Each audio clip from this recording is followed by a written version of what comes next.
Imagine being offered a life of wealth and luxury, only to realize it comes with a deadly price. You can't escape. Would you take the deal or run before it's too late? Make subscribe to see more summaries. The story begins with a man named Ryan, just arriving at an airport in one of Latin America's countries. He tries to catch a taxi, but every driver ignores him. The money he offers is laughably low.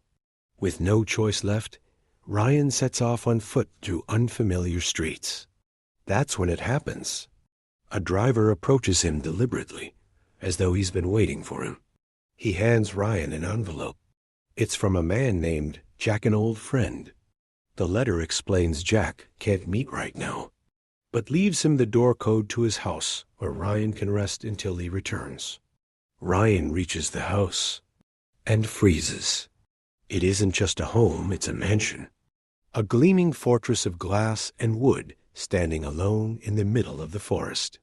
He steps inside, stunned by its elegance, wandering through its halls until he finds a bottle of wine. Hungry, he makes himself a meal and waits. Night falls. A car pulls into the driveway. Ryan rushes outside. There he is. Jack, his old friend from culinary school, someone he hasn't seen in 12 long years.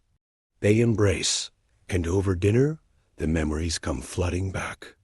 Both trained in the art of cooking, yet life took them down separate paths. Ryan, stuck in small roadside diners, scraping by on low wages. Jack, a chef for the elite, catering extravagant banquets for the world's wealthiest. The mansion, however, isn't Jack's. It's rented by the company he works for. Tomorrow night, he reveals, there's a massive event here, and Jack is the head chef, orchestrating every detail. The money, he says, is life-changing. The clients billionaires who throw cash as if it were dust. The next morning, Jack takes Ryan for a ride in his brand-new classic car. They stop in a quiet town, in a small cafe. There, they meet a young woman named Alice, a free spirit who quit her corporate job to travel the world. When she learns both men are chefs, she playfully asks, "Which one of you is the better cook?" Jack, brimming with confidence, challenges Ryan to a cook-off back at the mansion. The result? Alice loves Ryan's dish more. The man who earns pennies, it turns out, cooks with more soul than the millionaire chef. Afterward, the three of them relax by the pool, trading stories. Jack shows off his luxury watch until Ryan quietly reveals the truth. That very watch once belonged to him, won by Jack in a bet 15 years ago. That night, Jack and Alice grow closer, leaving Ryan alone, wrestling with feelings of pride in his cooking and bitterness at the cruel path life has dealt him. But Ryan's troubles run deeper. The next morning, a message arrives. It's from a man called Rabbit, a brutal debt collector. Ryan isn't just visiting Jack. He's on the run, haunted by threats and unpaid loans. The texts are clear. Pay or his mother will suffer. Later, while Jack is away, Ryan snoops on his laptop. What he discovers shocks him. Jack's bank account holds $17 million. But when Jack returns that night, he confesses something darker. Despite the fortune, his life feels hollow, consumed by misery. Ryan thinks of asking for help, but seeing the despair in Jack's eyes, he keeps silent. The following morning, Ryan wakes to horror. Jack has taken his own life.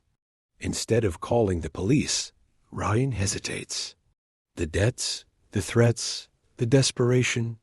He makes a choice. He will take Jack's money. But there's a problem. He doesn't know the bank's access code. So he hides the body and begins plotting. He even orders a fake ID online Jack's name, but Ryan's face. That same day, Rabbit's men send a chilling message. A picture of Ryan's mother, with the warning that time is running out. Forced into a corner, Ryan promises to pay $50,000 within a week. Terrified, he disposes of Jack's body in a nearby lake. No turning back. But fate twists again. At the mansion, two strangers arrive business. Associates of Jack. They mistake Ryan for Jack himself, asking about preparations for the banquet. Panicked but quick-thinking, Ryan plays along. Then comes the shock. They demand an advanced tasting menu, featuring human flesh. Ryan realizes the unthinkable. Jack's company isn't catering for billionaires. It's a secret network of the ultra-rich, paying millions for cannibalistic feasts. Suddenly, Jack's suicide makes sense. From this point on, Ryan is trapped in a nightmare. Under the icy gaze of Imogen, the operation's ruthless overseer, he is forced to cook for clients who will accept nothing less than perfection or his life. He prepares meals from fresh kills, trembling as he butchers a mechanic lured into their trap. He even carves out a victim's tongue, fulfilling a sadistic request. Escape proves impossible. When Ryan tries, Morris, the cold-blooded enforcer, reminds him, "No one leaves. We find you anywhere." The night of the banquet arrives.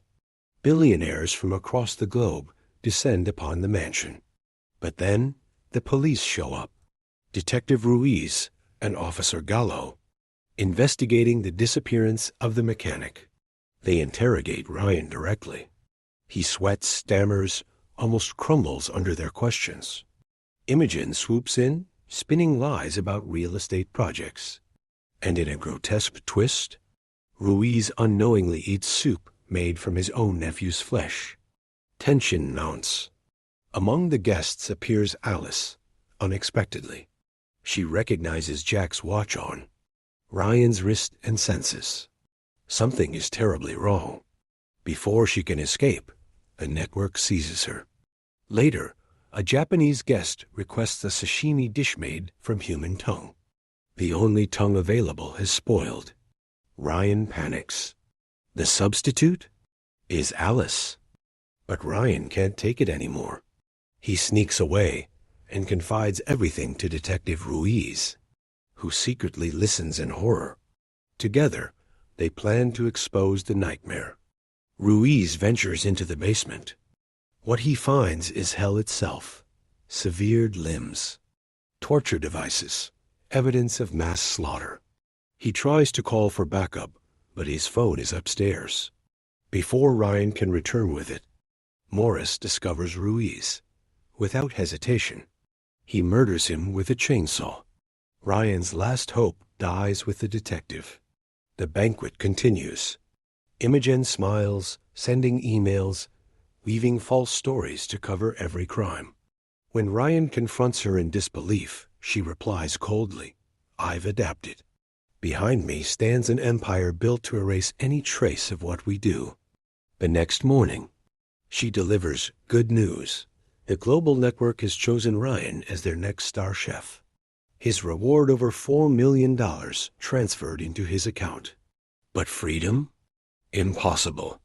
Morris injects a tracking device into his neck. "Now," he whispers, "we can find you anywhere on Earth." Defeated, Ryan packs his bags. The same driver who once picked him up now returns to escort him away, as though the cycle has come full circle. The mansion is scrubbed clean. Cars burned. Evidence vanished. At the airport, Ryan sits among weary travelers, listening to a man complain about his miserable, low-paying job. To the stranger, Ryan seems to live in paradise: a millionaire chef, houses, fame. But the truth? Ryan is a prisoner, a gilded cage of wealth and horror, chained forever to a world of blood and secrets. And that's where it ends: Ryan alive, but trapped in a nightmare with no escape. Don't forget, like, subscribe, and tell us in the comments what you think about this kind of movies.